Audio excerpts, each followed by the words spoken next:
ইতিমধ্যে 12 তারিখের নির্বাচন হলে 13 তারিখ সকাল 10টা থেকে এই কম্পাইলেশনের জন্য বা কনসলিডেশনের জন্য রিটার্নিং অফিসার ইতিমধ্যেই সময়সূচি ঘোষণা করেছেন। তার মানে কোনো অবস্থাতে এটা দীর্ঘায়িত হবে না। তাহলে এই কম্পাইল করে দিবেন রিটার্নিং অফিসারের কাছে, রিটার্নিং অফিসার এটা ফাইনালি আমাদের কাছে পাঠাবেন। এবং আপনারা জানেন যে এবার রিটার্নিং অফিসারের দপ্তরে একটা ভোট কেন্দ্র করা হয়েছে, যেটা অতীতে ছিল না, সেটা হচ্ছে পোস্টাল ব্যালটের কারণে। তো পোস্টাল ব্যালট গণনা এবং প্রত্যেকটা ক্ষেত্র থেকে ধাপে ধাপে আমরা রেজাল্টগুলোকে আপনাদের কাছে পাবলিশ করবো।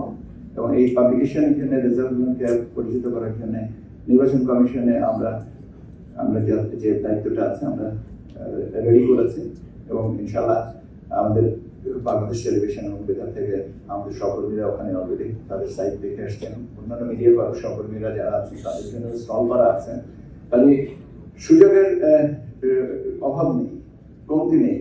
আমরা আমাদের দায়িত্বগুলো পালন করবো। আমরা ডেফিনেটলি আমরা সঠিক তথ্য করি যে কে নির্বাচনে জয়ী হবেন বা কে পরাজিত হলেন, কে কত ভোট পেলেন, এটা আমরা জানিয়ে দেবো। বাকিটুকু তো পরবর্তী সরকারের উপরে। আমাদের দায়িত্বটুকু ওই জায়গাটাতে, এবং আমরা এটাকে সুষ্ঠুভাবে সুন্দরভাবে আমরা সম্পাদন করবো। রেজাল্ট ম্যানেজমেন্টের ক্ষেত্রে আমি অতীতেও বলেছি, একটু আবার বোধহয় আমার বলা উচিত, বলার প্রয়োজনীয়তা মনে করছি। সেটা হচ্ছে যে রিটার্নিং অফিসারের কাছে পোস্টাল ব্যালটের যে কেন্দ্রটা, সেখানে তুলনামূলকভাবে অন্যান্য কেন্দ্রের রেজাল্ট আসার থেকে একটু বেশি সময় লাগবে।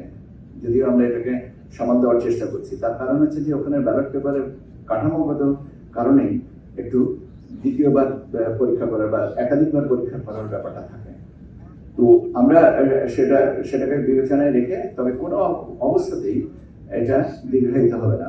আপনারা অনেকেই লক্ষ্য করে দেখেছেন যে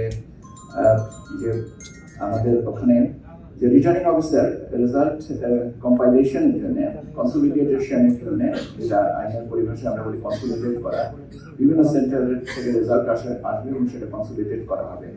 তো ধরেন একটা আসনে 120টা মানে কেন্দ্র, 120টা কেন্দ্র প্লাস রিটার্নিং অফিসারের কাছে একটা, তার মানে 121টা কেন্দ্র। 121টা কেন্দ্রের রেজাল্ট একসাথে কম্পাইল করা হয়, যেটাকে কনসলিডেট করা হয়। এবং আপনারা দেখেছেন, আপনারা আমাদের জানেন যে ইতিমধ্যে 12 তারিখের নির্বাচন হলে 13 তারিখ সকাল 10টা থেকে এই কম্পাইলেশনের জন্য বা কনসলিডেশনের জন্য রিটার্নিং অফিসার ইতিমধ্যেই সময়সূচি ঘোষণা করেছেন। তার মানে কোনো অবস্থাতে এটা দীর্ঘায়িত হবে না।